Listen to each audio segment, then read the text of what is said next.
story of Avatar, Frontiers of Pandora is about Sarentu. These children were taken from their clan at a really young age and they've been brought up in a human RDA facility. The game starts with you actually in school.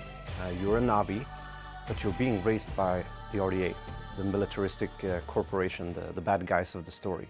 So they're kind of divorced from their culture and their people and brought up to use human weapons and to understand humanity. When the game starts and you actually step onto Pandora for the first time, you're Navi, you're of this world of Pandora, but you've never been there. And you have to learn everything and unravel the mysteries of your past, what happened in school, who put you there, and deal with the trauma that upbringing actually brought. The theme of being a child of two worlds is one that resonates with me. I'm dual heritage, so there's always that feeling of being neither one thing or the other, or being in an in-between place, or being too much of one and not enough of another. And the player character goes through those moments of being, but I'm not Navi, like, can I do this? And trying to find their place in the world. Ewa, we enter your welcoming arms, at one with all things connected through you. Guide this traveler, bring them to the heart of the nest. It's about their journey to becoming Navi and finding out what that means for them. So we do have 3 other clans that they meet. There are the Aranahe, who live in a sort of rainforest climate. They weave silk and they're very elegant and, you know, sort of the poet type artist clan. Then there are the Zeswa. They live in symbiosis with these huge placid creatures called Zakru, and their tents lean up against the side of these creatures for warmth and protection from the winds that travail the grasslands they live on. And they are bright and bold, but they like to party. The third clan are the Kamatire, and they live in the clouded forest, so they're a reclusive, mysterious clan. They are surrounded by moss and fog and sort of pine trees, and the character of the clan kind of reflects that, so they're more wary of strangers, both as a culture and for story reasons. So there's a mystery surrounding the Kamatire.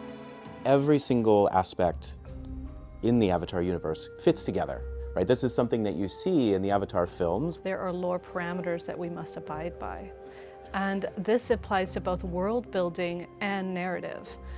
When we started the project, Lightstorm sent over a vast amount of information, everything from the Pandorapedia to Navi cultural information. And I was surprised that it included taxonomy and biological mechanisms and all sorts of information. They've done research on everything.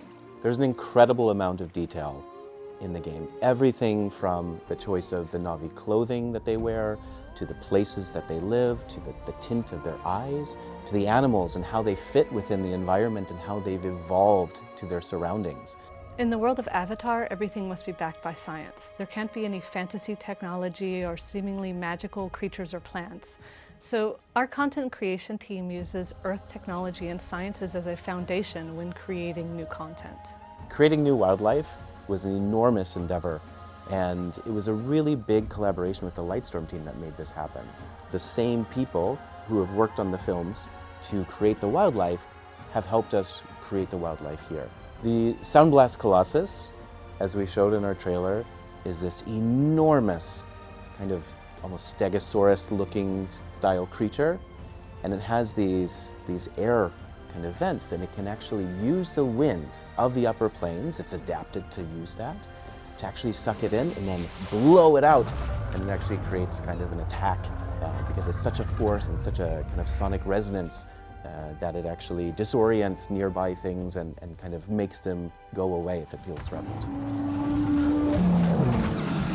You have the clouded forest, which is foggy, damp, a little bit cooler, and you'll notice that all of the animals and all of the plant life have adapted to shorter sight lines, muffled sounds, a damper environment, and then the clans reflect that too. And so all of these details really meld together into something that I think if you look really closely, you can really tell how much care and how much thought has gone behind everything. So the Avatar universe is broad and beautiful, and it offers us this mirror to our own world. On our planet, we're dealing with climate change and very extreme weather conditions. So obviously we've incorporated that into the story because we're right there at the events of the movies, but we're also incorporating it into gameplay. You attack bases and liberate the land, right?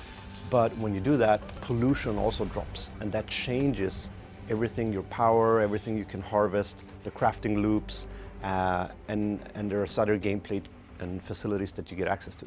Pandora is more than just what they see in the movie. It is a huge world. There's loads of opportunities to tell small stories and big stories, and also reflect on ourselves, our place within the natural world, how we interact with it. The Avatar universe has a lot of real-world correlations, which also serve as a warning on our own behavior on Earth. There are many clans, and the clans are different. They have different cultures, they have different styles, they have different look, and just like here on Earth, they have small physical differences, but inside they're all Na'vi.